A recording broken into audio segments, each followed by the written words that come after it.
Management definition बघितले आपण, मॅनेजमेंटचे scope बघितले, मॅनेजमेंटचे फंक्शन बघितले, मॅनेजमेंटचे ऑब्जेक्टिव्ह बघितले. मॅनेजमेंटमध्ये बघितलं होतं आपण मॅनेजमेंट अकाउंटिंग आपण बघत होतो. मॅनेजमेंट अकाउंटिंगमध्ये आपण काय काय बघितलं, मग मॅनेजमेंटचे ऑब्जेक्टिव्ह आणि मॅनेजमेंटचे आपण स्कोप बघितलेले. फक्त काही डिस्कनेक्ट झाला किंवा आवाज व्यवस्थित येत नसेल तर फक्त तेवढं क्लिक करा, बाकीचं काही व्यवस्थित येत राहील. मॅनेजमेंट अकाउंटिंगचे आपण फंक्शन्स बघितले ते. मॅनेजमेंट अकाउंटिंग मीन्स काय, मॅनेजिंग अकाउंटिंगचे जे प्रिन्सिपल आहे ते जर आपण व्यवस्थापनामध्ये जर वापरत असेल, अकाउंटिंगचे प्रिन्सिपल जर आपण व्यवस्थापनामध्ये वापरत असेल तर त्याला काय म्हणायचं असतं, मग मॅनेजमेंट अकाउंटिंग असं म्हणायचं असतं. म्हणजेच काय, अकाउंटिंगचे जे प्रिन्सिपल आहे, अकाउंटिंगचे जे तत्व आहे त्याचा वापर करणे आणि तो कशासाठी करणे, व्यवस्थापनासाठी करणे, यालाच काय म्हणायचं असतं, मग मॅनेजमेंट अकाउंटिंग असं म्हणायचं असतं. तर आपण मॅनेजमेंट अकाउंटिंगचे काय बघितलं होतं, आपण स्कोप बघितले होते आणि मॅनेजमेंट अकाउंटिंगचे आपण ऑब्जेक्टिव्ह बघितले होते. ऑब्जेक्टिव्हमध्ये आपण बघितलं होतं आणि स्कोप बघितलं होतं. जे ऑब्जेक्ट असतात त्याच्यावरच त्याचे काय असणार आहे, त्याचे फंक्शन्स असणार आहे. जे ऑब्जेक्टिव्ह असणार आहे तेच काय असणार, फंक्शन असणार आहे. ऑब्जेक्टिव्ह काय असतं, टू प्लॅन, तर मग फंक्शन काय असणार आहे, प्लॅनिंग. टू जर ऑब्जेक्टिव्हच्या समोर सगळे फंक्शन त्यासमोर आपण काय केलेलं, फक्त टू जर लावत असेल तर तेच काय होत असतं, मग त्या सर्वांचे फंक्शन सुद्धा म्हटले जाऊ शकतं आपण त्याला. फंक्शन्स काय होते, मग आपण बघितलं होतं जे मॅनेजमेंटचे फंक्शन्स आहे तेच मॅनेजमेंट अकाउंटिंगचे फंक्शन्स आहे. मॅनेजमेंटचे फंक्शन्स काय होते, मग आपण एक पोस्ट काप कन्सेप्ट बघितली होती आपण, पीबी मध्ये सगळं शिकलेलंच आहे.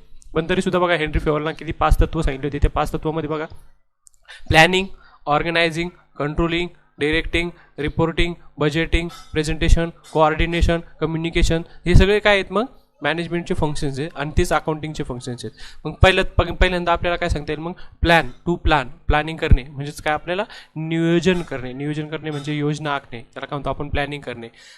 कोऑर्डिनेशन, समन्वय साधणे, कोऑर्डिनेटिंग त्यांच्यामध्ये समन्वय साधणे, प्लॅनिंग, कंट्रोलिंग, डिसिजन मेकिंग, तर हे सर्व काय आहेत, मग मॅनेजमेंटचे फंक्शन्स आहे. आपल्याला आज काय बघायचं आहे, मॅनेजमेंटचे आपण आज बघू शकतो बघा, role of management accounting in decision मेकिंगमध्ये मॅनेजमेंट अकाउंटिंग कोणता रोल प्ले करते हे आज आपल्याला या ठिकाणी बघायचं आहे. तर मॅनेजमेंट अकाउंटिंगमध्ये कोणते डिसिजन, म्हणजे डिसिजन मेकिंगमध्ये जर एखादा निर्णय जर घ्यायचा असेल तर मॅनेजमेंट अकाउंटिंग आपल्याला कशा प्रकारे सहाय्य करतं, कशा प्रकारे मदत करतं, यालाच काय म्हणत असतं, role of management accounting in decision making. म्हणजेच काय, मॅनेजमेंट अकाउंटिंगची भूमिका काय, जर आपल्याला एखादं विशिष्ट डिसिजन घ्यायचा असेल म्हणजे काय, निर्णय घेणे. सर्वात महत्त्वाचं कार्य काय मॅनेजमेंटचं, मग डिसिजन घेणे, निर्णय घेणे. तर निर्णय घेण्यामध्ये मग काय करत असतं मॅनेजमेंट अकाउंटिंग ही महत्त्वाची भूमिका पार पाडत असतं.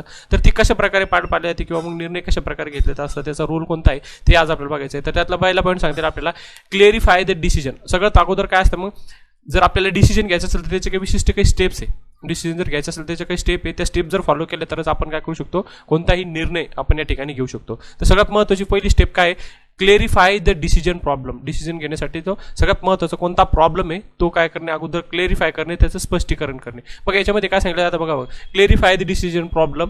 बघा, one must be clear about the problem. One must look the root cause or hidden problem rather than the apparent problem.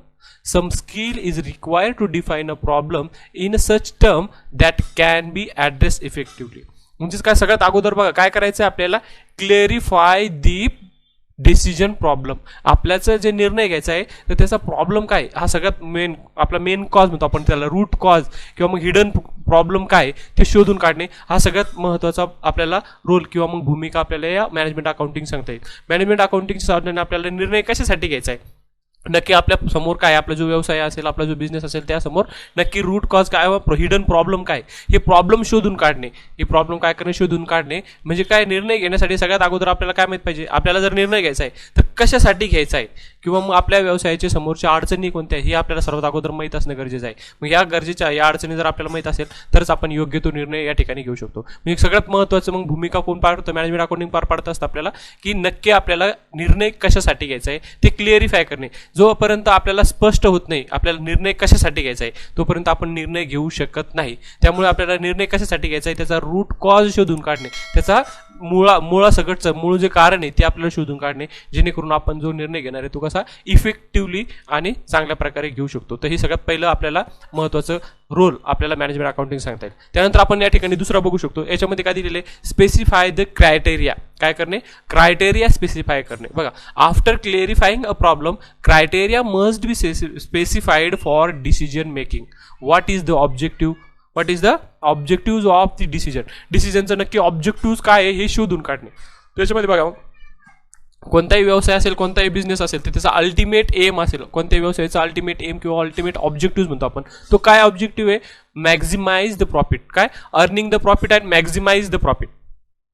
आपण फर्स्ट इयरला 11वी मध्ये सुद्धा बघितलं होतं आपण. मॅक्झिमाइज प्रॉफिट, प्रॉफिट काय करणे?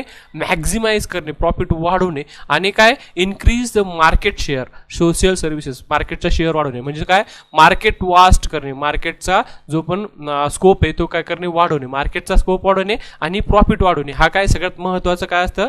आपला व्यवसाय, कोणताही व्यवसाय असेल त्याचा काय असतो? महत्त्वाचा एक उद्देश असतो, जेणेकरून आपला प्रॉफिट असेल तो काय होणे? मॅक्झिमाइज होणे. म्हणजे आपल्या नफ्यामध्ये वाढ करणे, नफा महत्तमीकरण म्हणतो आपण त्याला. नफा महत्तमीकरण करणे, नफ्यामध्ये वाढ करून आणणे, हा सगळ्यात महत्त्वाचा आहे. मग काय करणे? अगोदर काय करणे?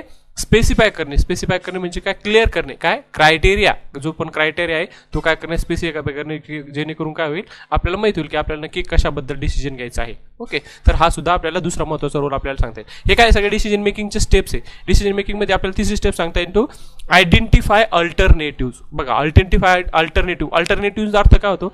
आपल्या समोर जे अनेक पर्याय असते त्या पर्यायापैकी योग्य पर्यायाचा निवड करणे.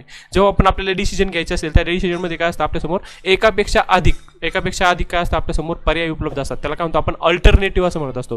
काय असतं? अल्टरनेटिव्ह. म्हणजे अल्टरनेटिव्हच्या माध्यमातून आपल्याला अनेक पर्यायापैकी योग्य पर्यायाची आपल्याला या ठिकाणी निवड करायची असते. मग सगळ्यात पहिल्यांदा काय? Identify alternative.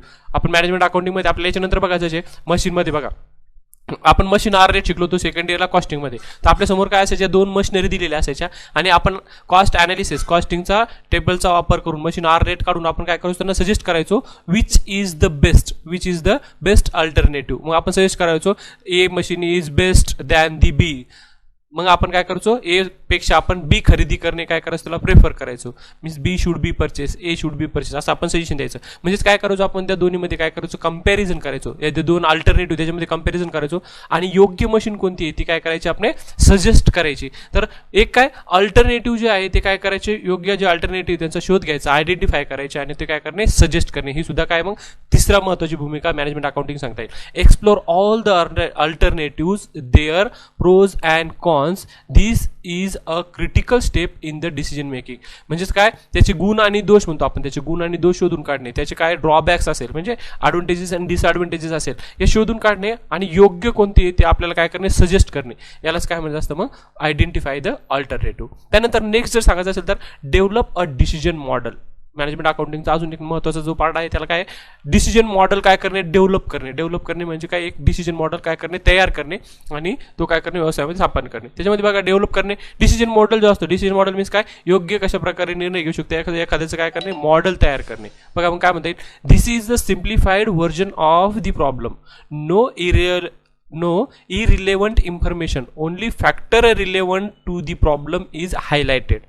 It brings together all the elements of a problem like a criteria, the constraint and the alternative. म्हणजेच काय? एक असं मॉडेल तयार करणे की ज्यातून आपण काय करू शकतो? जो पण आपला क्रायटेरिया असेल तो क्रायटेरिया आपण अनालाइज करू शकतो आणि त्यातून आपला जो योग्य निर्णय असेल ते योग्य निर्णय घेऊ शकतो. त्यासाठी आपण एक चांगल्या प्रकारचं डिसिजन आपलं मॉडेल आपण या ठिकाणी तयार करू शकतो. हा सुद्धा एक महत्त्वाचा पार्ट आपल्याला सांगता येईल. त्यानंतर नेक्स्ट स्टेप जर आपल्याला सांगायचं असेल, नेक्स्ट भूमिका सांगायची असेल तो कलेक्ट दी डेटा. काय करणे? योग्य ती रिलेव्हंट म्हणतो आपण त्याला. रिलेव्हंट माहिती काय करणे? जमा करणे. निर्णय घेण्यासाठी आपल्याला जी आवश्यक माहिती असते ती सर्व माहिती एकत्रित करणे. Relevant data should be collected in incorporate objective in the process. It may be primary data or secondary data, but it must be up to the date, timely and accurate. आपल्याला आवश्यक असलेला जो पण डेटा आहे तो काय? आपल्याला आवश्यक असलेली जी पण माहिती आहे, आपल्याला आवश्यक असलेला जो पण डेटा आहे तो काय करणे? कलेक्ट करणे. काय करणे? गॅदर करणे. आणि तो डेटा कसा असला पाहिजे? मग it may be a primary data or it may be a secondary data. मग त्याच्यामध्ये 2 प्रकार असते, एक प्रायमरी डेटा असतो आणि एक सेकंडरी डेटा असतो. प्रायमरी डेटा मीन्स काय? जो डेटा काय असतो फर्स्टली आपण कलेक्ट करणार आहे त्याला काय म्हणत असतं? Primary data. आणि सेकंडरी डेटा म्हणजे काय असतो? जो ऑलरेडी कोणीतरी कलेक्ट केलेला असतो त्याला काय म्हणत असतं? मग सेकंडरी डेटा. प्रायमरी डेटा आणि सेकंडरी डेटा काय असतो हे आपल्याला नंतर M.Com मध्ये किंवा जेव्हा तुम्ही MPhil PhD जेव्हा रिसर्चचं काम करणार तेव्हा तुम्हाला डेटा म्हणजे काय असतं? माहिती, कच्च्या स्वरूपातली माहिती. डेटा म्हणजे काय असतं? माहिती. मग त्याच्यामध्ये 2 प्रकारची माहिती असतात, एक असतो प्रायमरी डेटा आणि दुसरा असतो सेकंडरी डेटा. प्रायमरी डेटा म्हणजे काय? जो रिसर्चर असेल, जो अभ्यास करणारा व्यक्ती असतो तो जो स्वतः जमा करतो त्याला काय म्हणत असतं? Primary data. जो प्रायमरीली ओरिजिनल डेटा जो जमा करतो त्याला म्हणजे असतं प्रायमरी डेटा, आणि दुसरा असतो सेकंडरी डेटा. सेकंडरी डेटा म्हणजे काय, जो ऑलरेडी कोणीतरी कलेक्ट केलेला असतो, डायरेक्टली आपण तो यूज करत असेल. प्रायमरी डेटा म्हणजे काय, आपण क्वेश्चनरी जमा करणे, इंटरव्ह्यू घेणे, ऑब्झर्वेशन करणे, त्यातून जो डेटा काय करतो त्याला म्हणजे असतं प्रायमरी डेटा. आणि सेकंडरी डेटा म्हणजे काय, जो ऑलरेडी कोणातरी तयार केलेला आहे, बुकमध्ये पब्लिश केलेला आहे, न्यूजपेपरमध्ये पब्लिश केलेला आहे, किंवा एखादा रिपोर्ट पब्लिश केलेली आहे, ती जर आपण वापरत असेल त्याला काय म्हणत असतं मग सेकंडरी डेटा. मग निर्णय घेण्यासाठी आवश्यक असलेला डेटा काय करणे, टू डेट असला पाहिजे, अपडेटेड डेटा असला पाहिजे आणि ॲक्युरेट असला पाहिजे. तो कसा असला पाहिजे, ॲक्युरेट. आपण जो पण निर्णय घेणार आहे तो कसा घेणार आहे, योग्य घेऊ शकेल. अप टू डेट जर डेटा असेल तर आपण आपले जे निर्णय ते योग्य प्रकारे आपण या ठिकाणी घेऊ शकतो. त्यानंतर नेक्स्ट असतं सिलेक्ट अँड अल्टरनेटिव्ह. जो अल्टरनेटिव्ह आहे तो काय करणे, सिलेक्ट करणे मीन्स काय, जे पण अल्टरनेटिव्ह आहे आपण बघितलं आपल्यासमोर काय असेल, एकापेक्षा अधिक पर्याय असेल तर त्यापैकी योग्य पर्यायाची निवड करणे, हा सुद्धा एक महत्त्वाची पायरी आपल्याला या ठिकाणी सांगते. बघा मग, one of all the formalities are completed, requisite information obtained and process, a most suitable and appropriate choice should be selected. मग लास्ट स्टेप मध्ये या ठिकाणी सांगता येऊ शकेल.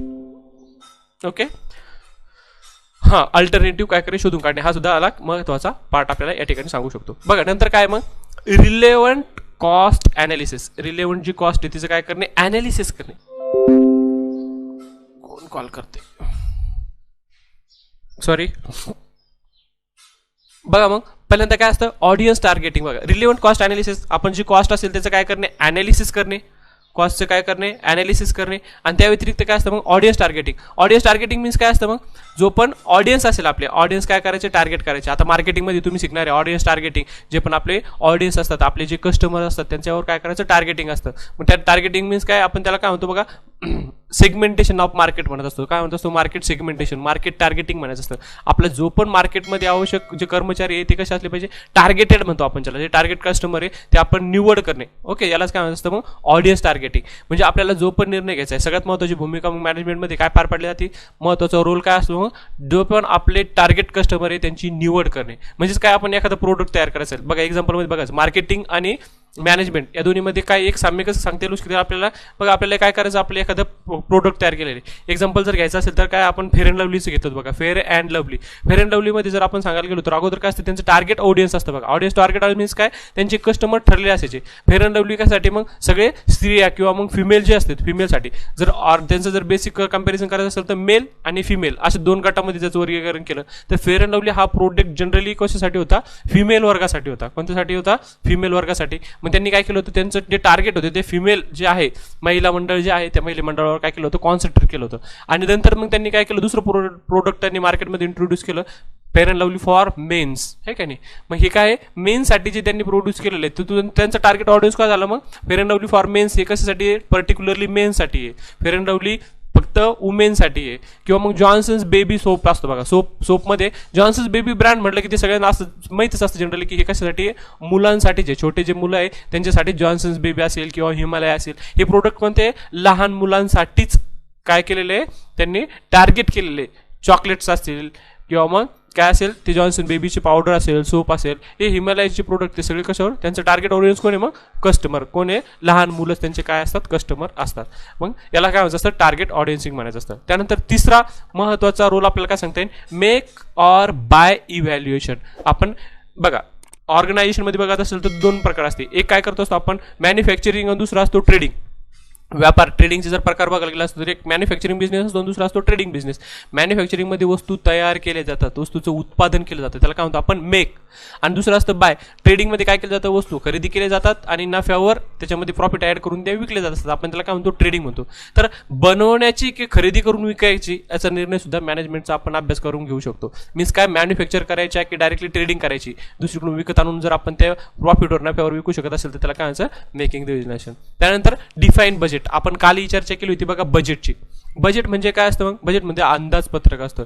आपण काय म्हणतो, खर्चाचं अंदाजाचं पत्रक, त्यालाच काय म्हणत असतं मग बजेट असं म्हणायचं असतं. बघा बजेटमध्ये काय असतं, मग नफा तोटा पत्रक म्हणतो आपण. आपल्याला टोटल व्यवसायामध्ये एकूण उत्पन्न किती होणार आहे आणि आपला टोटल खर्च किती होणार आहे याचं जे पत्रक असतं त्यालाच काय म्हणतो आपण, अंदाजपत्रक असं म्हणत असतो. मग टोटल आपल्याला येणारे इन्कम किती असेल आणि आपला खर्च किती असेल याचं ताळेबंद म्हणजे काय, याचं एक थेरीज पत्रक, याचं एक अकाउंट तयार करणे, यालाच काय म्हणत असतं मग बजेट असं म्हणत असतं. मग बजेट डिफाईन करणे, टोटल आपल्याला उत्पन्न कुठून येणार आहे, आपला खर्च किती होणार आहे आणि आपल्याला प्रॉफिट किती राहणार आहे, आणि त्याच्यावरून आपण हा बिझनेस करायची किंवा नाही करायचा, याच्यावर आपल्याला एखादा निर्णय घ्यायचा किंवा नाही घ्यायचा, हे सुद्धा आपण याच्यामध्ये मॅनेजमेंट अकाउंटिंगचा वापर करून निश्चितपणे ट्राय करू शकतो. त्यानंतर मग बेसिक फंक्शन्समध्ये आपण बघितलं होतं कंट्रोलिंग, आपल्या खर्चावर नियंत्रण ठेवणे, हा सुद्धा एक महत्त्वाचा रोल आपल्याला या ठिकाणी सांगता येऊ शकेल. त्यानंतर प्लॅनिंग असेल, नियोजन जर करायचं असेल तर सुद्धा महत्त्वाची भूमिका या ठिकाणाहून पार पाडली जात असते. प्लॅनिंग करण्यासाठी नियोजन करणे, योजना आखणे, किंवा मग आपण जे 5 प्रकार आहे कोणते आपले जे फंक्शन्स आहे मॅनेजमेंटचे, ते सुद्धा आपण यामध्ये अप्लाय करू शकतो. Okay, next.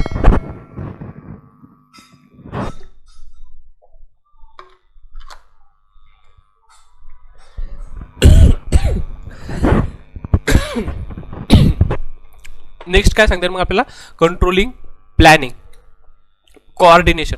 मग हेच काय मॅनेजमेंटचे जे प्रकार आहे ते सगळे आपल्याला या ठिकाणी सांगता येऊ शकतील. तर हे विविध काय आहेत मग मॅनेजमेंटचे रोल्स आहे. आपण काय बघितलं मग, relevant cost analysis, audience targeting, make or buy evaluation, defining budget, controlling, planning, coordination, हे सर्व काय आहेत मग मॅनेजमेंटमध्ये रोल घेण्यासाठी. ओके, काय आहे रोल, कशासाठी, डिसिजन मेकिंगसाठी मॅनेजमेंट अकाउंटिंगचा काय रोल आहे, तर हे सर्व काय आहे त्याचे आपल्याला रोल सांगता येईल. एक काय, प्लॅनिंग करणे, कंट्रोलिंग करणे, डिसिजन मेकिंग करणे, बजेट डिफाईन करणे, मेक और बाय इव्हॅल्युएशन करणे, ऑडियन्स टार्गेट करणे, रिलेव्हंट कॉस्ट अनालिसिस करणे. तर हे सर्व आपल्याला काय सांगू शकतो आपण, कॉस्ट अनालिसिसचे आपण हे काय सांगतो, बरं सांगू शकतो. यानंतर